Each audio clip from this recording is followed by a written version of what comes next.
Hi friends, కొత్త update కోసం ఎదురు చూస్తున్న టీచింగ్ జాబ్ ఆసక్తిగల అభ్యర్థులకు గుడ్ న్యూస్. ఆంధ్రప్రదేశ్ ప్రభుత్వం నుంచి మెగా డిఎస్సి 2025 నోటిఫికేషన్ అధికారికంగా విడుదల అయింది. ఈసారి మొత్తం 16,347 టీచర్ పోస్టులు భర్తీ చేయబోతున్నారు. ఇది ఎప్పుడూ లేని విధంగా మెగా నోటిఫికేషన్. ఖాళీల వివరాలు ఇలా ఉన్నాయి. డిస్ట్రిక్ట్ లెవెల్ పోస్టులు: స్కూల్ అసిస్టెంట్ 7,487, ఎస్జిటి 6,599, పెట్ 2, మొత్తం 14,088 పోస్టులు. స్టేట్ జోన్ 11 పోస్టులు.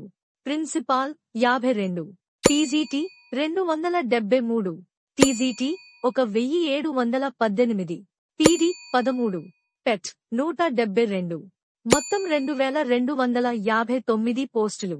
నోటిఫికేషన్ విడుదలైంది ఏప్రిల్ 20, 2025. దరఖాస్తుల గడువు ఉంది ఏప్రిల్ 20 నుంచి మే 15 వరకు మాత్రమే. కాబట్టి ఆలస్యం చేయకండి. హాల్ టికెట్లు మే 30, 2025. ఎగ్జామ్స్ తేదీలు జూన్ 6 నుంచి జూలై 6, 2025 వరకు.